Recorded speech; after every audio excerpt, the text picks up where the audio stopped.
Siglo. 30. Siglo.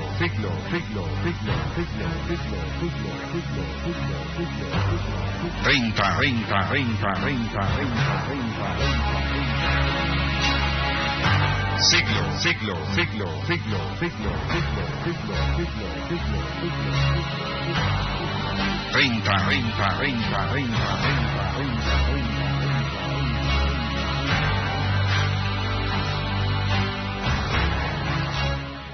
Gracias una vez más por estar con nosotros en este programa de lo increíble.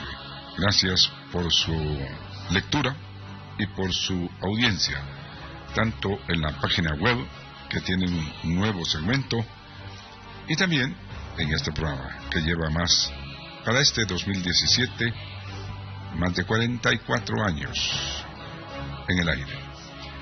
Hoy quiero, en dos partes, referirme a un tema que tiene relación con lo que casi por 15 días o más ha ocupado y ha hecho correr tinta de los medios escritos y, por qué no, también las ondas radiofónicas.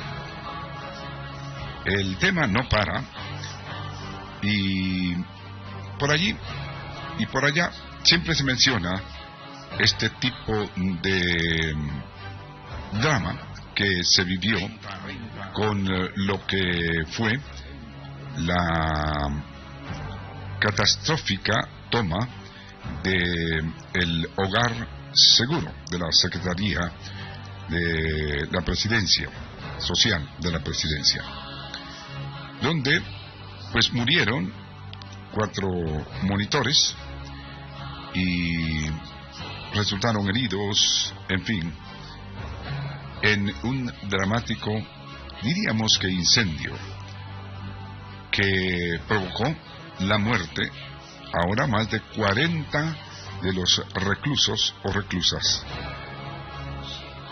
niñas que estaban allí, y mucho se ha dicho acerca de lo que fue el drama y que lo provocó. Realmente algo espeluznante el hecho de que jovencitas hayan muerto prácticamente carbonizadas, algunas con quemaduras de 3er grado, que son las que llegan hasta el interior de los huesos. Imagínese usted. Sin embargo, esto da origen a pensar en siglo 30, que el tema que en 2 partes vamos a tocar, no a lo que reiteradamente los medios han difundido. Yo creo que con mucho sensacionalismo, algunos con un matiz amarillista incluso, darle una y otra vez al asunto. Es cierto que fue un acontecimiento extremadamente terrible, pero también porque a veces en lo que es la prensa o la actividad periodística se utiliza para llamar la atención.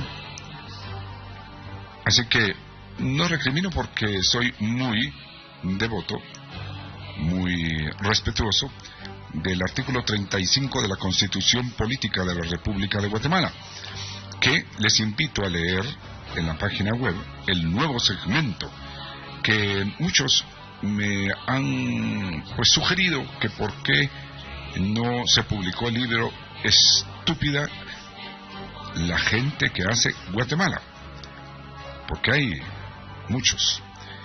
Sin embargo, ahí está la explicación del por qué no se publicó, no se hizo un libro, pero abrimos nuestras páginas de artículos, más de 900, con un nuevo segmento en la web, con, si a usted le parece bien, millones de seguidores. Sí, porque allá llevamos 2.506.000 entradas. Hay artículos que llevan 10.000 entradas, solo un artículo.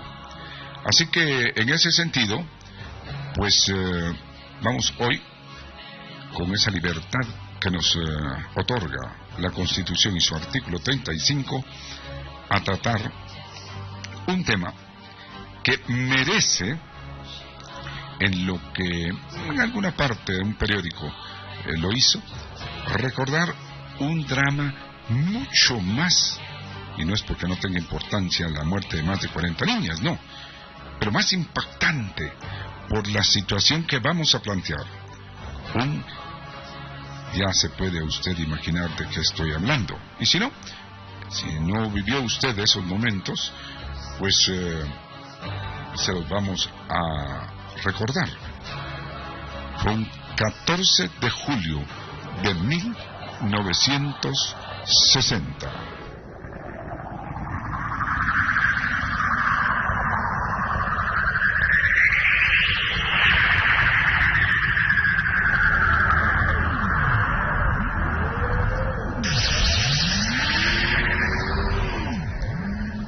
Es que a lo largo del tiempo la historia pareciera desaparecer en la memoria y en los medios, y es hasta cierto punto normal, porque hay otros acontecimientos que se van sucediendo en el periodismo que toman el lugar de lo impactante. Cada día es diferente, y se sabe en el periodismo perfectamente que los acontecimientos, lo que sucede, tiene una característica o naturaleza muy especial. Si ocurre ese suceso en su colonia, vamos a hablar así, es impactante. Por ejemplo, tantas cosas que ocurren en Guatemala con la violencia, la criminalidad, los hechos, en fin, dramáticos. Es impactante cuando ocurre en su colonia, digamos, en su zona. Y, por supuesto, en la capital o el área geográfica donde usted vive. Luego, la noticia va teniendo menos impacto en otras ciudades, vamos a decir, en otras áreas, en quizá otros municipios y quizá en otros departamentos de la República. Estamos hablando de Guatemala. Esta es la característica de la información periodística. Tiene un impacto ciertamente en la República de Guatemala. Hay hechos que tienen un impacto muy grande y que traspasan, digamos, la área de una república y se convierten en noticia mundial. Pero a ese nivel la nota va decayendo muy rápidamente, 24, 48 horas si al caso, pero en el lugar donde ocurre y sus cercanías permanece, como el caso del Hogar Seguro. Seguro, y valga la redundancia, que ese impacto que tuvo en muchos medios internacionales, ahora ya no lo tiene en lo absoluto. En Guatemala es lícito entonces que se siga, si a usted le parece mi forma de expresarme, darle y más darle al mismo asunto, con nuevos datos. Ese es el periodismo. Pero cuando se repite una y otra vez lo que sucedió, entonces cae en la poca importancia para el lector o el escucha o el televidente. Bueno, esa es la característica de la noticia, esa es la característica del periodismo. El impacto duro de esos dramas lo tiene las áreas cercanas a donde ocurre. Y casi poca importancia, por ejemplo, en el caso este que me refiero, en Australia, por ejemplo. Así que es normal. Pero quiero referirme esta noche ¿a qué? A un drama también, quizá por sus características, mucho más impactante, mucho más, si usted le parece bien titularlo, más dramático, y espeluznante. ¿Por qué? Por las razones que yo explicaré en esta serie de 2 programas. Primero, la historia. ¿A qué me estoy refiriendo? Lo que se llamó en su momento el incendio del manicomio o el incendio del neuropsiquiátrico. Esto sucedió un 14 de julio de 1960. ¿Por qué llamo yo a este hecho? Que seguramente para la gran mayoría de lo que es nuestra audiencia o quienes nos están escuchando en este programa, no lo recuerdan, ni siquiera saben a qué me estoy refiriendo, pero es, vuelvo a repetir, normal porque esa memoria histórica permanece lamentablemente en muchos.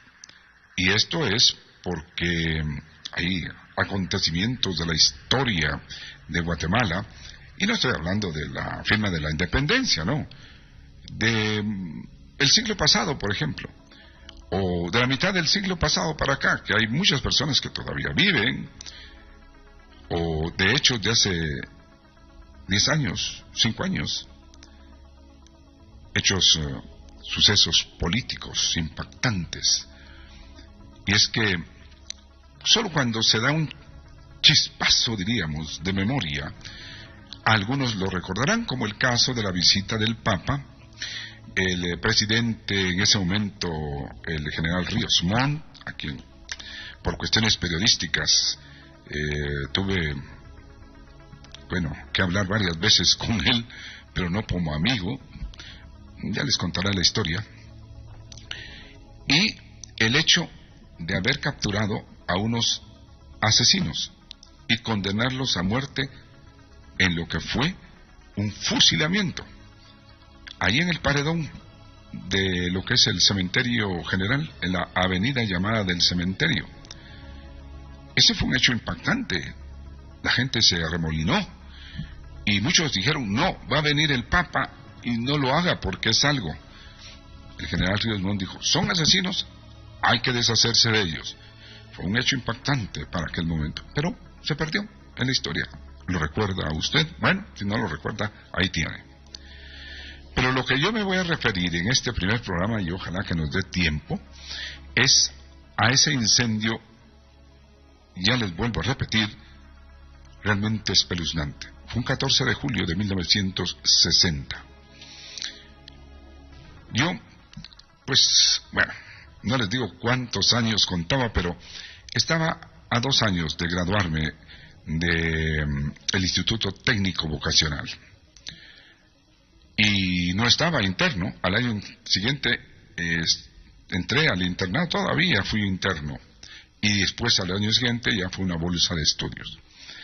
Vivía yo en la 32 Avenida de la Zona 5, allí en la colonia Santa Ana, y ya tenía yo estas inquietudes de lo increíble, lo extraño, lo insólito, en fin.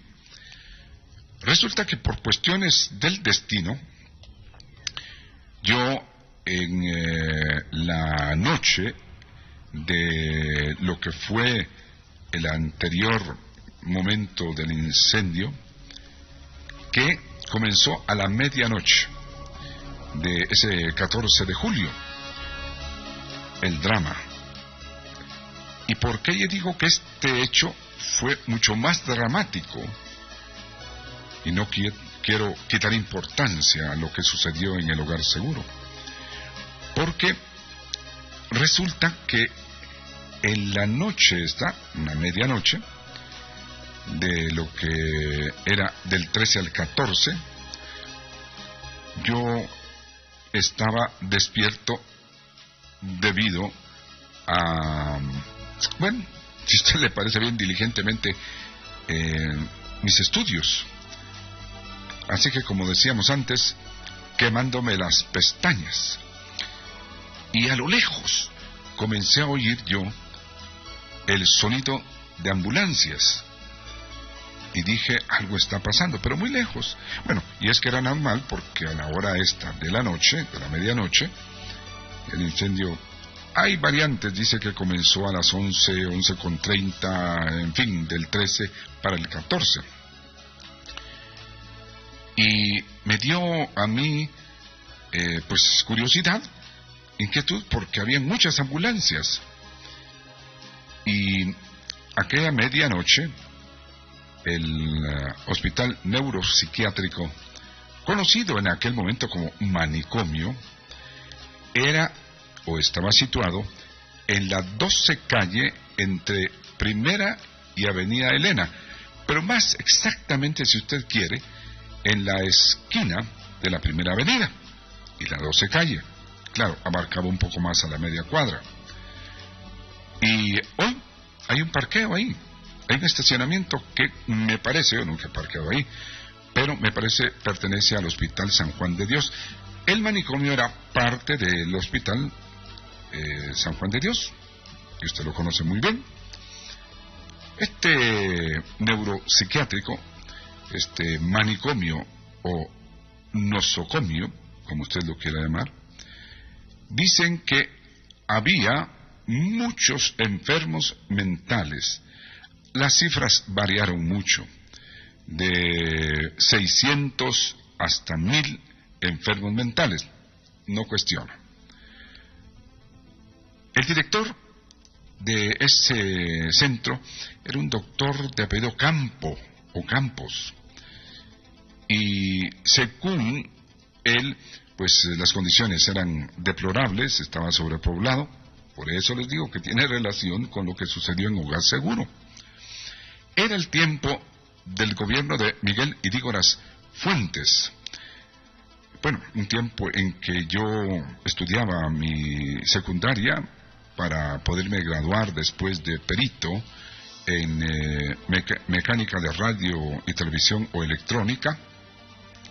Y habíamos hecho una lucha contra Miguel Idígoras Fuentes, los estudiantes. Allí hubieron muchos de los colegas, compañeros, que hoy ya no existen debido a la represión.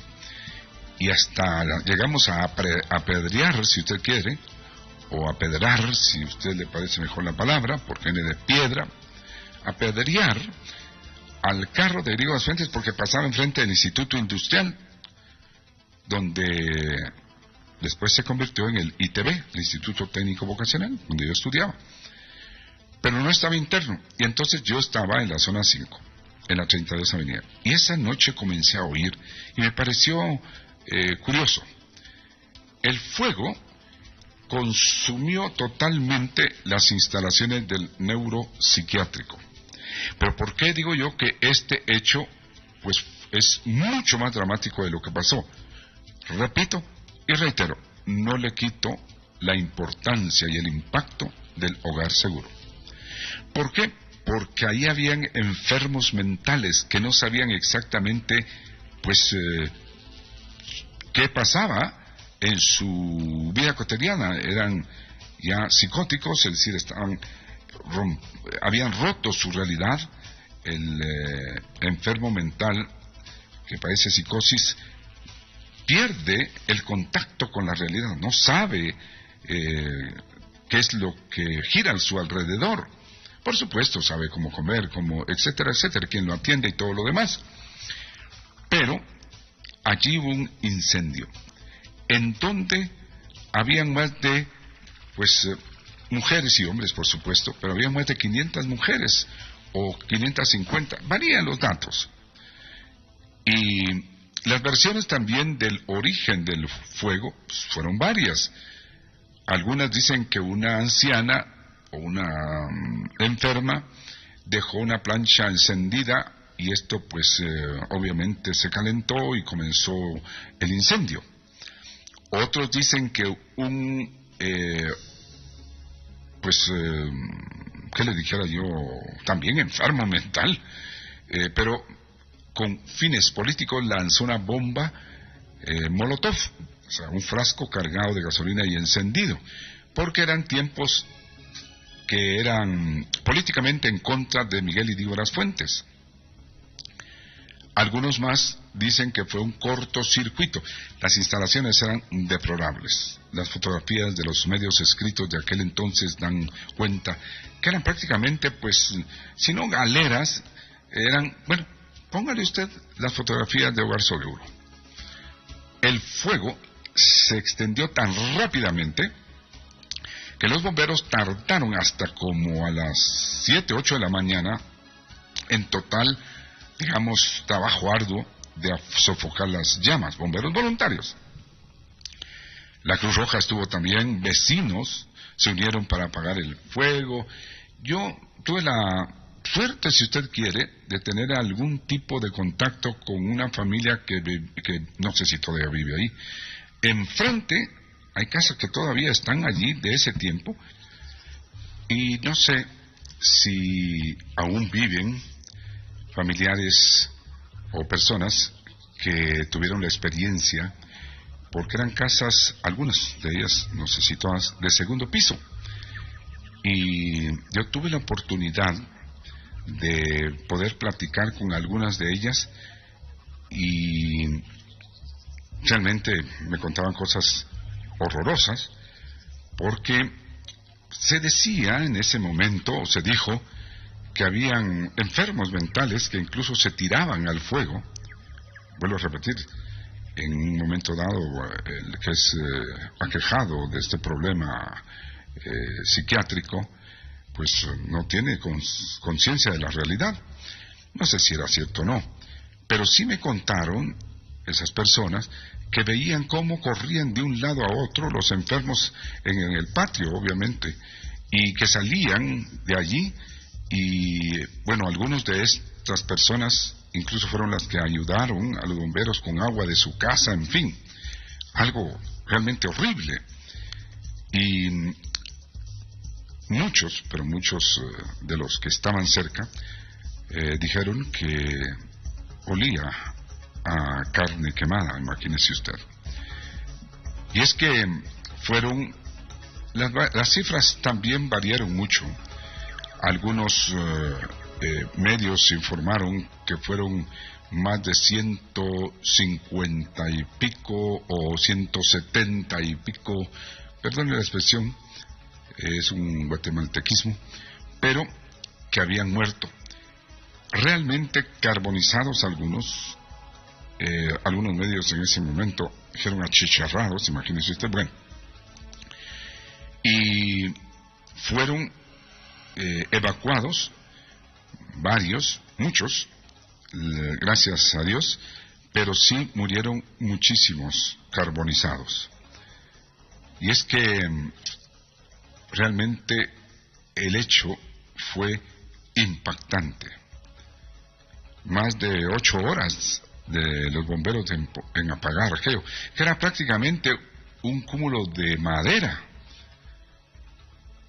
Y es que los cadáveres al día siguiente, por la tarde, que fue un sepelio, que no sé si hubo o no, pero un camino al enterramiento, en el cementerio general, en donde, según alguna información que yo obtuve, unos trailers que proporcionó no sé qué empresa, iban apiñados ahí los ataúdes, rústicos muchas veces, de los o las víctimas de ese incendio. En aquel tiempo que era pues más o menos apacible, aunque como repito había mucha convulsión política contra el gobierno de Idigo Las Fuentes.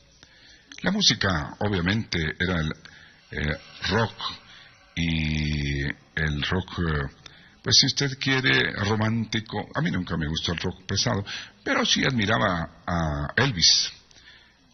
Así que se dice que hubo una investigación que vino del extranjero de un señor Morris que dictaminó que la condición, que la razón del incendio fue esa plancha que se había dejado ahí por alguna de las enfermas, o tal vez de alguna enfermera, encendida o funcionando.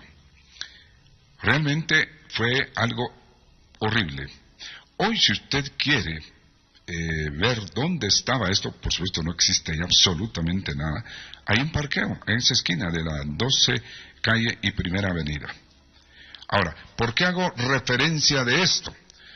Porque en el segundo programa voy a relatar lo que yo pude hablar con algunas personas que vivieron o viven aún, no sé, enfrente de esa área donde estaba el neuropsiquiátrico.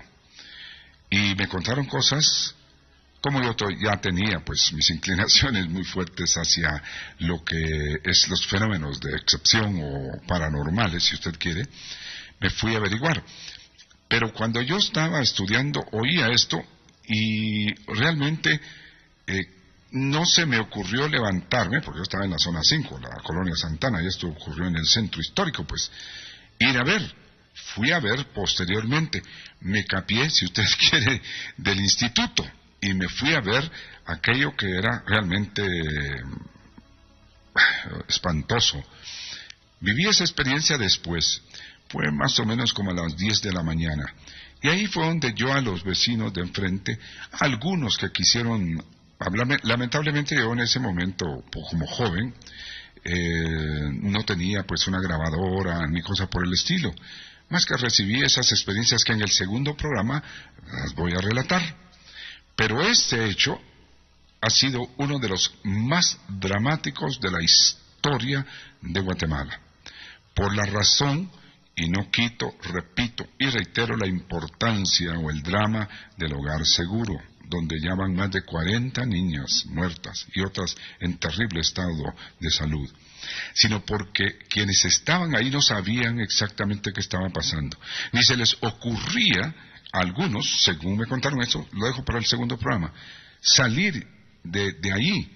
Muchos se quedaron, no porque estuvieran encerrados con llaves, sino se quedaron, algunos, bueno, no les cuento más, pues, porque en el segundo programa voy a relatarles las experiencias que yo recibí de ese dramático acontecimiento de un 14 de julio de 1960, cuando el país fue conmocionado realmente por un incendio en un lugar en donde las personas no tenían conciencia de la realidad. El neuropsiquiátrico, el manicomio le llamaban. Ahí las condiciones también eran deplorables, también no tenían la higiene, no tenían el vestido, la comida era pobre, las instalaciones eran terribles, muchos de ellos dormían en el suelo, bueno, en fin. Pero, repito, todo ese tipo de cosas, o ese acontecimiento, se perdió en la historia y probablemente muchos de ustedes, sea la primera vez que escuchan acerca del drama del incendio del manicomio en la ciudad capital de Guatemala. En el próximo de la serie, mis experiencias que yo recogí de eso relacionadas con la temática de este programa. Un abrazo. Gracias por estar con nosotros en este programa de lo increíble. Voy a publicar en la página web de Siglo 30 un artículo referente a este caso, con más detalles si usted quiere, porque hay personas que no pues tienen la oportunidad de oír el programa o leer la página. Así que gracias por estar con nosotros en Siglo 30. Nuestro correo, proyectosiglo30@gmail.com, y nuestra página, llegando a los 2.506.000 entradas, www.siglo30.com, o solo con poner en la barra de Google Siglo 30, ustedes van, lean la nueva sección. Sé que van a haber críticas, pero alguien tiene que hacerlo. Léanlo. Lo que ninguna editorial se atrevió a editar un libro que ya lleva 40 capítulos. Siglo 30. Una voz en la noche.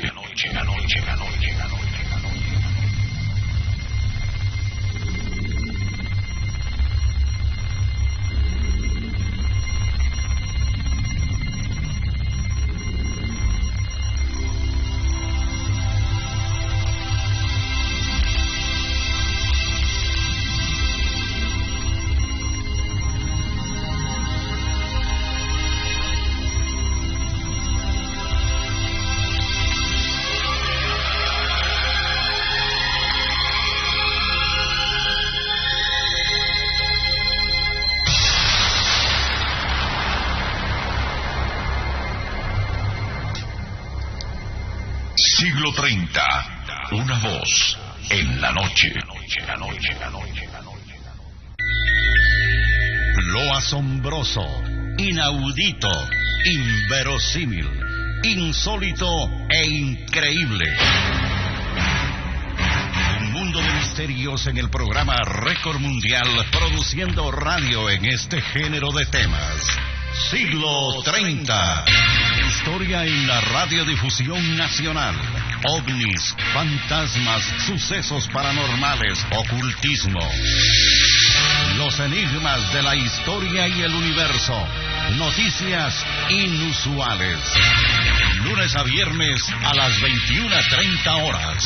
Aquí en Sonora, la radio que cambió la radio.